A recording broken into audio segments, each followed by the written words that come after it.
We had a storm last night, a big storm. Monsieur Michel from upstairs came down and said, please turn off the air conditioning if it's on, because last time they had a storm, he got struck by lightning and cost him cent mil, 1,500 euros basically to repair. So we did it, but it was really quite crazy. Like the weather systems here, it's been really beautiful. We got some clouds here, and apparently there was a storm coming today at midday. It didn't come, and there might be one tonight. A few clouds forming, and yeah, it was just quite interesting because he came down. And I ended up bringing in the Starlink that's over there, but it is waterproof, and I had this crazy urge, like not watched any television or anything for ages, but I had this crazy thing in my mind telling me to look for a WeWork documentary, because I'd seen, well, the TV show, the WeWork TV show that I'd seen on the Apple, with Jared Leto, I think, played the main guy. It was about the co-working space business called WeWork, and they went into We Live and all sorts of things, but it was just, they built it up, and it had billions in valuation, billions and millions, and they built it up, and it was all just a fugazi. It was all just a lie. It wasn't profitable, and it all came crashing down. And so I watched the documentary last night while the thunder was going on. I put the Starlink back out. I've not seen anything for so long. It was just nice just to sit down and watch it and actually see the Starlink working in a storm, because it was raining hard. It was thunder and lightning, like very quickly, once after each other. It was going on, but the Starlink still worked, and yeah, it was an enjoyable documentary just for the fact it just resonated with. I don't know why I had this feeling to watch it, and I've just, we don't watch TV, we don't see anything. There's a little TV on the fridge here. Should we go? Let's go down to the river. Went for a swim in the river earlier. Really nice. It's just so vibrant here. Just like, it's just, I don't know if you're quite getting it from these videos, but we're in a valley with a river. But yeah, I watched the documentary. It was good to see, because on the television series, and it was a really good television series. Like, I don't often watch stuff. It's only when I'm like caught somewhere and somebody's got a TV with a subscription that I'll get into something and then just blast through it. And I'm not against television. I do enjoy a good series. But I guess our lifestyle and having a child, it's just been not really a thing for us, which has been refreshing, because it's like, you just kind of, yeah, I just had a lovely bath with Vito, and I'm just there and I'm just engaged with him. I'm not on my phone, I'm not watching anything. And that's another thing, our phones have just been on top of the fridge here. Let's go down there. Just not on you, not interrupting you. And it's another thing, like WhatsApp, they've been sending me notifications to make sure that I basically opt into their notifications, and I always say no to these. And then now WhatsApp is sending you, it's like it's come from a person. It's at the top there, like a pinned message, and it's like, don't, make sure you subscribe to notifications so you don't miss out on messages. It's like, no, mate, listen up. If I wanted the notifications on, I would go and turn them on. I don't want them on. I don't want you interrupting me. And Emily and I got talking about this today, because there's a big thing about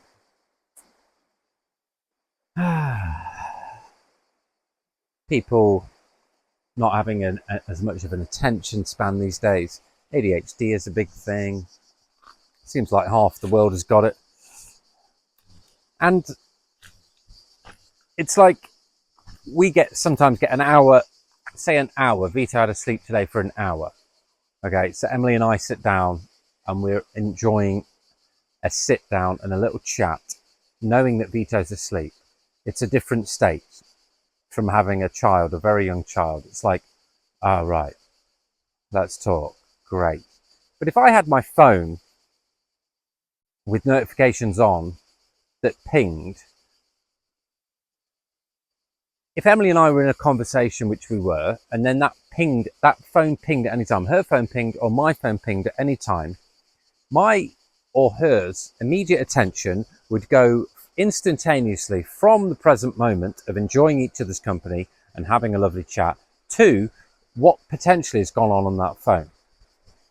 That phone wants to draw us away from our present moment. It wants to take our attention away from that present moment.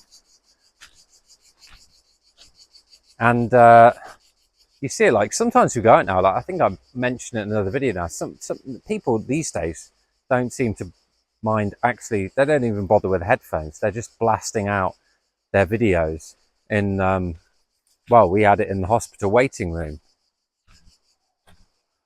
There's a river I went swimming in earlier. Yeah, people just don't care. And so noises, if they don't care about the noises to the public around them, then they're not respecting their own kind of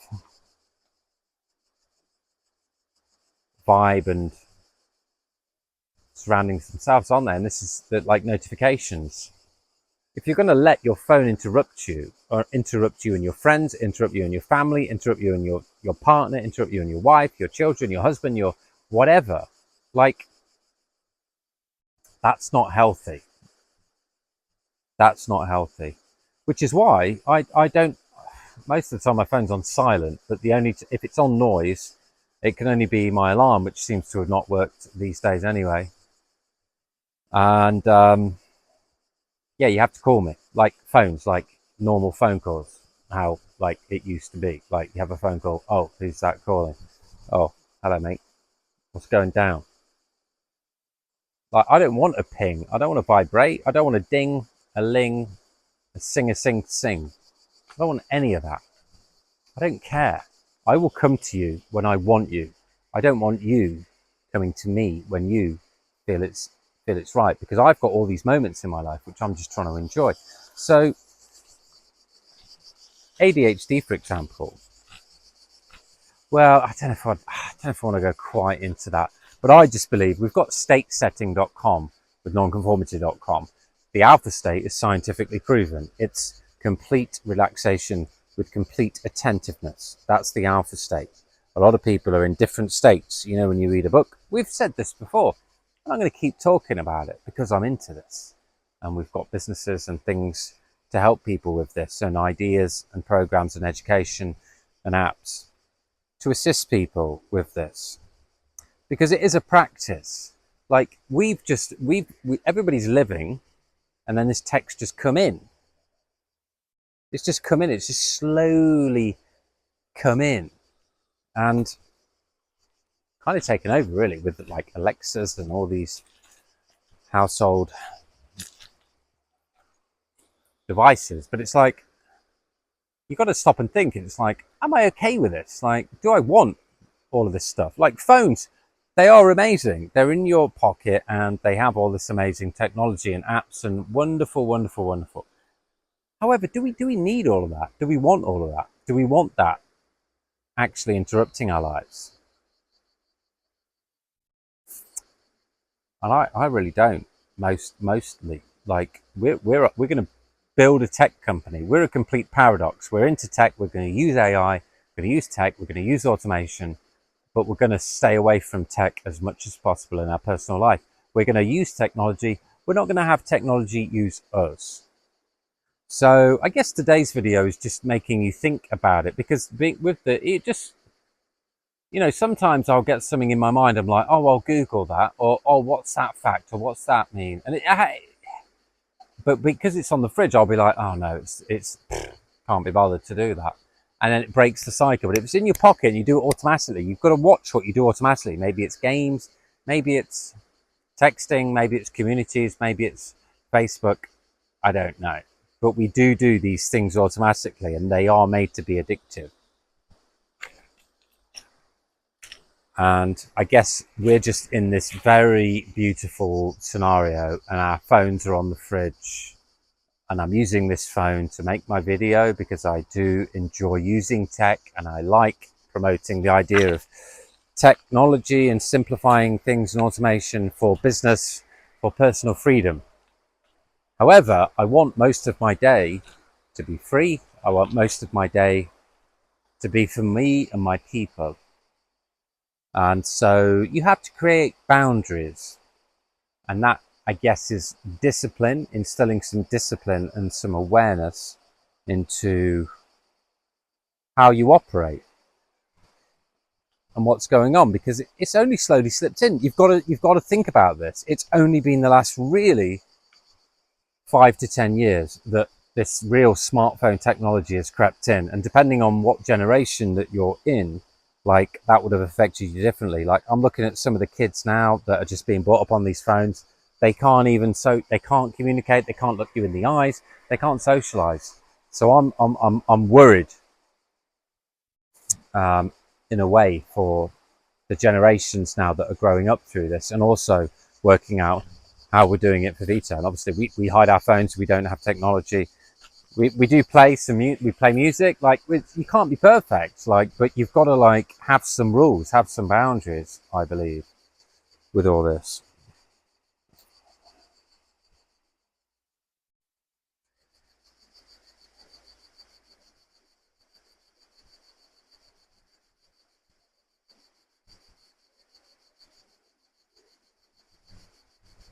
So yeah, like, nonconformity company is about crafting the life that you want, having the freedom that you want. And I just keep getting these messages from WhatsApp just encouraging me to not miss out on notifications. Like, just stop doing that. Stop doing that. I don't care when a message comes in. I'll go to my phone and check it a few times throughout the day and then respond accordingly. Like, it seems like we're more connected than ever before, but people are less in touch with people than ever before. And I think Emily and I are seriously considering just getting a dumb phone each and then having our smartphones just turned off, and then you just turn them on for half an hour a day, you know, and really then set up the boundaries. But yeah, I've talked about this before. We're all good here. It's trying to be relaxed, and we filled in a few things today which we probably didn't need to do. The market is tomorrow. I guess it's day 3, and it's just a bit of a weird alien feeling now, having nothing to worry about for a month.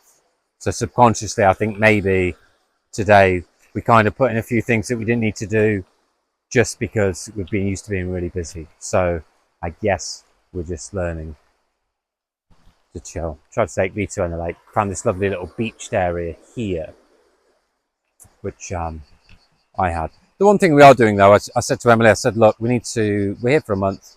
You need to have, if we're not going out to the markets tomorrow, say, for example, then you have half an hour in the morning, and so do I, time separate to yourself. And then in the afternoon, we have half an hour each as well. And if we're going to the market, then yeah, we go to the market in the morning, and then we just have half an hour each in the afternoon. That's fine. So yeah, we did that today, and that was nice.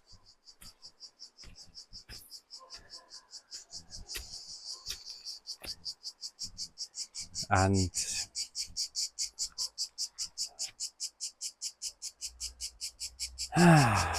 yeah, sun's just about to go down over there. Can't see any chance of a storm, but Monsieur Michel is pretty adamant the storm was coming.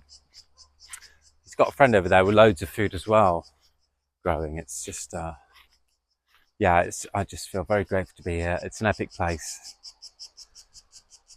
and thankfully we've been sleeping really well. The beds are comfortable, and it's just, yeah, Michel, he's super French, but super nice. So yeah, just have a think about if you're using technology or technology is using you. And we have to sometimes step back in life and create a few boundaries, and it's up to us, isn't it? It's only up to us.